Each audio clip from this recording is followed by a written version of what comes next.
Well, hi again, everyone. We welcome you back to the fifth quarter right here on WKYC.com, part of our Three Browns coverage. With Jay Crawford, I'm Dave DeNatale. It's a sad Monday, an angry Monday for the Cleveland Browns as they were pummeled in Foxborough yesterday, 45-7 by the New England Patriots. And Jay, it's not going to take long to put together our suspect list of what went wrong, because quite frankly, everything that could go wrong did go wrong in New England. It's like that Murphy's Law.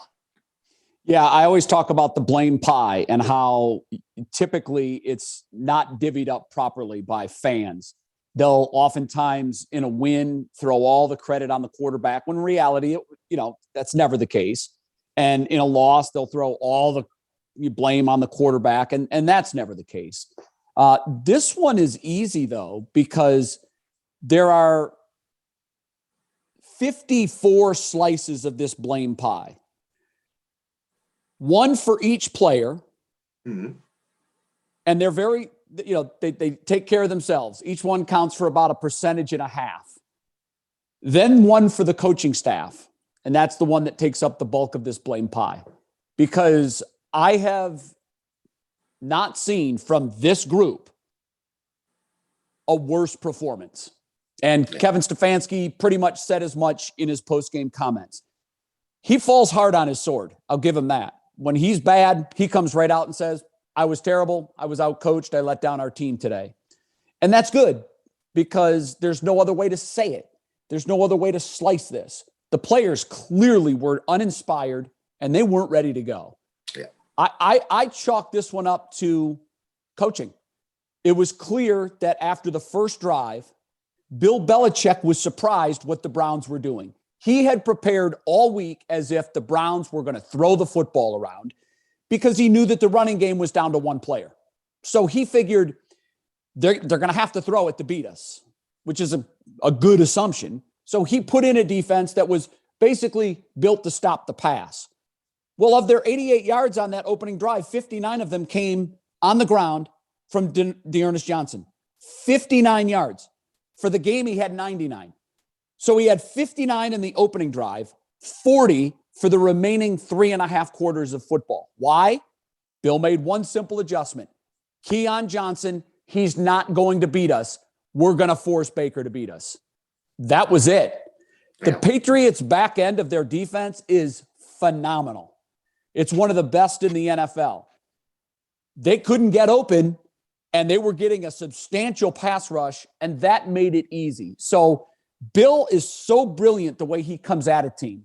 He takes away what you most like to do, and once he does that and turns you one-dimensional, he has you right where he wants you. And once the Browns fell down by 2 scores, which was quick, the game was over. The run game then was you're abandoning the run now anyhow. You have to pass. So when Bill knows what you're going to do, game, set, match. Yeah. He pinned his ears back on defense. The line came hard and heavy. Baker had no time to find an open receiver. Baker made some poor decisions yesterday. Baker played very poorly yesterday. Very poorly. But here's the thing.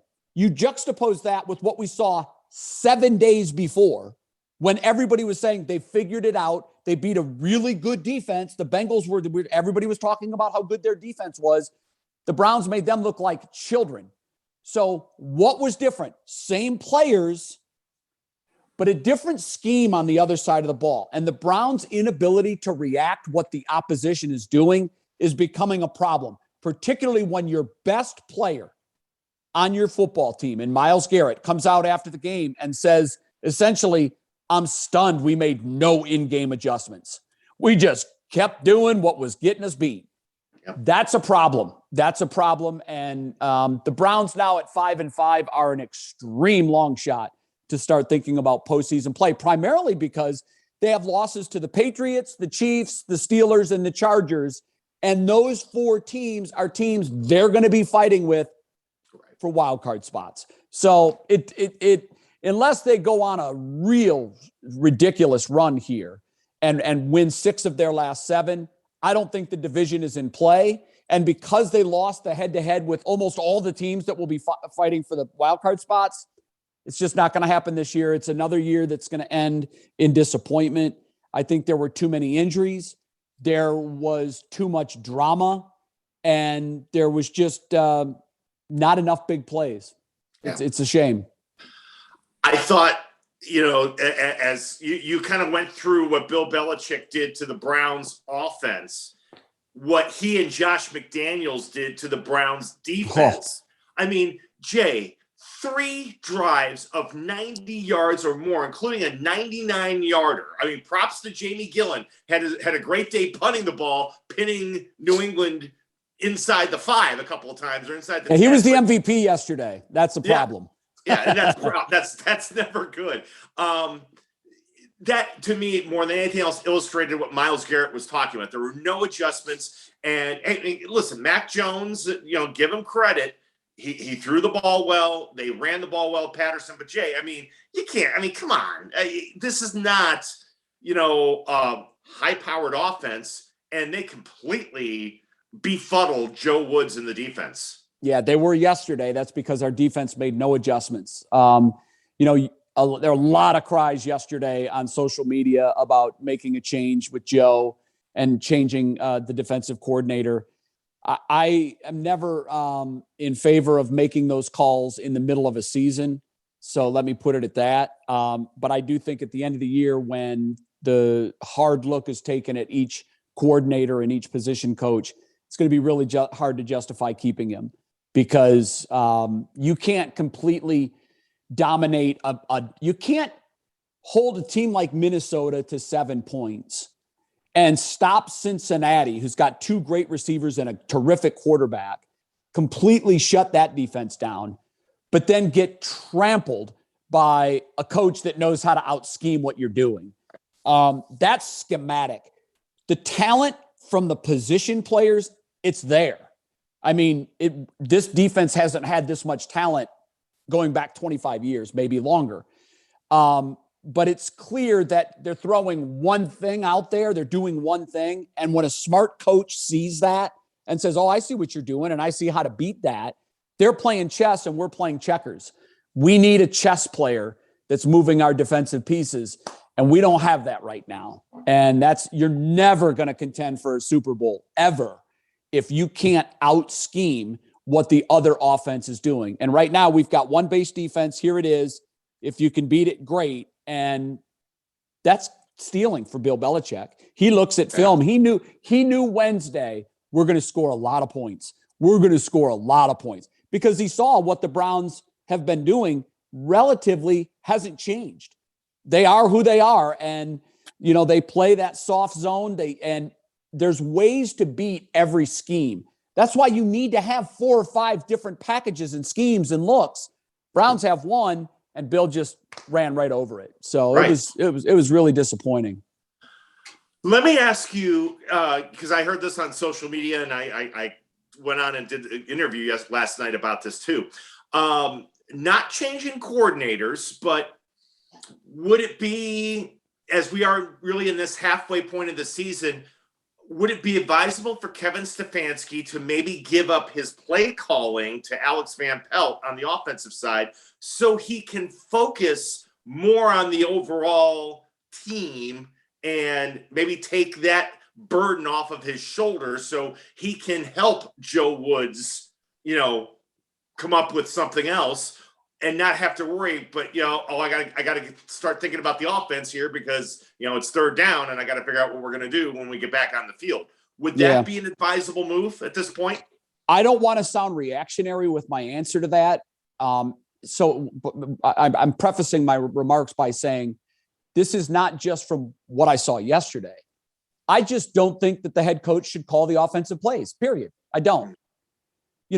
If you're Sean Payton and you're tenfold the smartest offensive mind in the room, okay, and you've got experience of doing it for so long, okay, but for a second-year head coach who's watching his defense get pummeled, he can't switch his focus and start looking at, hey, guys, what are we going to do here to change this up? I don't know if that was ever asked, but maybe it should have been. It was clear what they were doing wasn't stopping anybody. And Myles tells us after the game, we made no adjustments. Nothing. So I've always thought that as much as I like Kevin Stefanski, when you become the head coach, you're macro now. You're not micro. You're not worrying about calling the offensive plays. You're very involved in that during the week.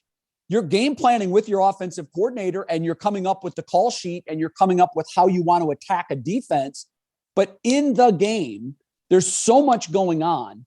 When you're uber focused on calling the plays offensively, I don't even know that you can even begin to think about what's going on in the defense, because by the way, when your offense isn't on the field, hopefully you're meeting with them, showing them X's and O's, what we have to change. And if you're doing that, the defense is on autopilot, giving up 45 points. You have an offensive coordinator for a reason. There is a reason the vast majority of plays called in the NFL are called by offensive coordinators and not head coaches. So I would like to see them make that change, but I've been in that camp from jump. I've never really liked that, and I don't think it works. Last point I want to bring up with you here on fifth quarter with Jay Crawford and yours truly, Dave DeNatale. Reaction. Everybody throws the reactionary switch after a game like this, and I understand that.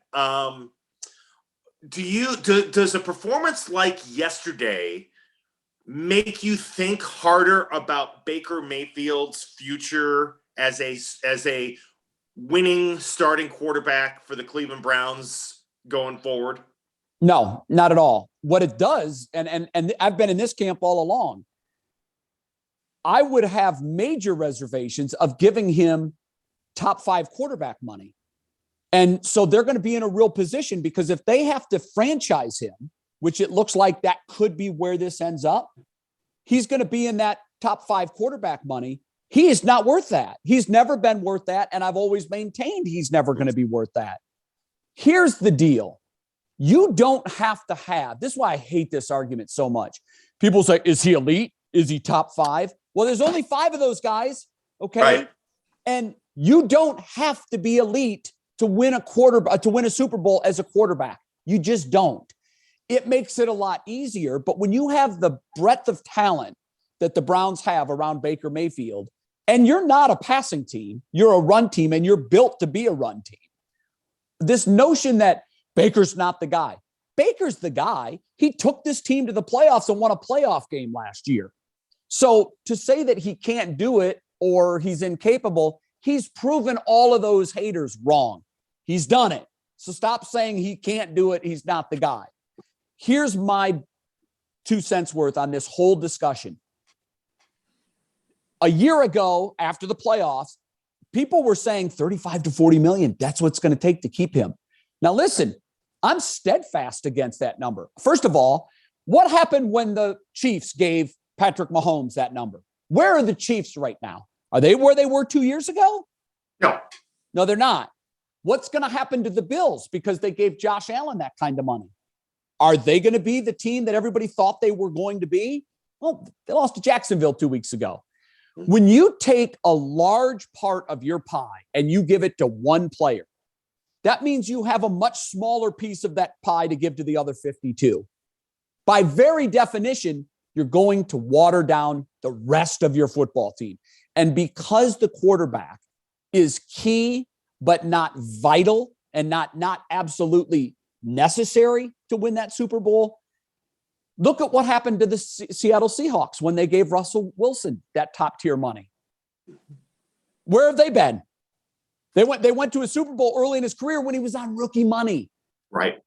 You have a much better chance of getting to a quarterback or getting to a Super Bowl when your quarterback is on rookie money and you're already good and you're already built around that quarterback. You pay Baker. I think my price tag for Baker would be $20 million a year. I'd offer him $100 million for 5 years. And if that's not good enough and his agent thinks that he can get 30 or 35, let him walk. Right. Let him go. Because as much as I think he can be the guy here, he can't be the guy here at $35 million a year or $40 million a year. That is franchise suicide. It would have been equivalent to the Indians giving Frankie the $35 million, $40 million a year he was looking for. Death to the Indians. And so in football, it's obviously much different because there is a salary cap and you got to fit everybody else in under that. It's obvious to me that the team that has the best chance to win the Super Bowl is going to be paying their quarterback in the neighborhood of 15 to 25 million. And I just look at when the Patriots won all those Super Bowls with Tom Brady.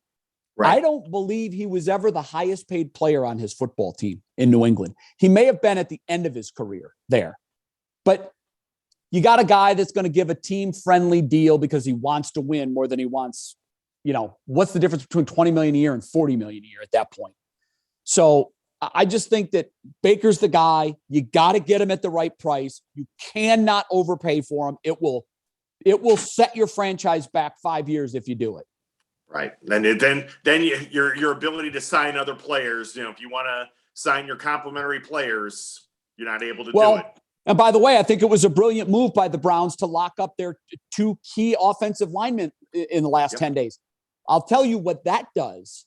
What that does is it sends a message to Baker that we're willing to give you these pieces long term, but we have to pay them to keep them. And that obviously is going to mean less for you. So if you want to take the money grab, go to Houston for the biggest deal. Go to, wherever, Atlanta after Matty Ice is done or wherever. But we're committed to doing this the right way long term, and we've got to pay our key pieces that will keep you healthy long term. And if I'm Baker, I look at that, and this is a real good time for the Browns to send some messages on a negotiating standpoint, because any notion that he's a $30 million a year quarterback is insane. He's just not that guy. He's never going to be that guy. But I will caveat all Browns fans this way. For those that can't wait to jump back into the quarterback derby and find the next guy, see the last 25 years. See the last 25 years and how that carousel works. So that's why I say, is Baker the guy? Absolutely the guy. He's proven he can be the guy, but he's got to be the guy at the right price. And if you think that price is north of $25 million, he's the wrong guy. So he's the right guy at the right price. And I have faith that the Browns will work this out. And I have faith that Baker cooler heads will prevail in his camp and realize that a 5-year, $100 million deal is nothing to shake a stick at. He's not a top 5 quarterback. He may not be a top 10 quarterback. He's certainly upper half. And I believe with the pieces they have around him, that's good enough. I've seen teams win Super Bowls with quarterbacks that weren't upper half. I was in Tampa when Brad Johnson led the Buccaneers to a Super Bowl. I followed Trent Dilfer's career very closely because he was a Buccaneer quarterback before he went to Baltimore. And by the way, came back to Tampa Bay and won the Super Bowl in that stadium as a quarterback.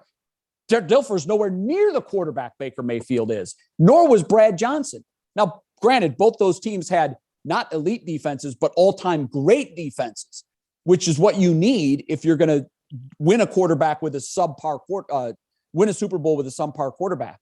But their defensive pieces are good enough to win a Super Bowl. Taqib Ali, was it Taqib Ali that said this week he picked the Browns to win the Super Bowl? And the reason that he gave was, look at their lines. They've got one of the best defensive lines in football. They have one of the best offensive lines in football. And here's a guy that's won Super Bowls. He knows what it takes to win. Right. And he said, they're my pick. And I can understand why he would say that, because they do have dominant lines. And that's where you win. You win in the trenches. But you got to have coaches that know how to move those pieces around. And I think the Browns have a brilliant offensive line head coach in Callahan. But the thing of it is, if you don't have that on defense, it doesn't matter if you have all the pieces. You need the right roadmap, because you can have a Maserati, but if you don't know where you're going, you're never going to get there. You can get where you want to go with a Volkswagen and a good map. And that's kind of what we're looking at right now. That's what we're looking at. We've got this high-powered Maserati with all this great talent on defense, but we don't know where we're going. And we better get a map, and we better get it soon. I'll end with this. Lions on Sunday. you've got to get healthy. My goodness, the injuries are the overriding story. This is why we're 5-5. If you cut these injuries out, and you can say that with any NFL team, I think the Browns are 7-3, 8-2. They've been without too many key players in too many key games, and that's the NFL. Win Sunday and win decisively. Don't sneak out one over the Lions. Pound them in the dirt. Get to 6-5. Yes, they only lost a half game. I saw this a lot on Twitter. Hey, despite all that, they only lost a half game in the standings. Yeah, but they could have picked up on everybody in the conference. That's what you have to do in the division. When everybody else in the division loses, you have to win. Yep. And they didn't even come close to doing that. So it's an uphill climb. There's no doubt about it. But the good news is they've got 2 against the Ravens. They've got 1 with the Steelers and 1 with the Bengals. You got to win those games. You've got to win all your other games. If they go 6-1, they're in the playoffs. If they don't, I think they're on the outside looking in. Yeah.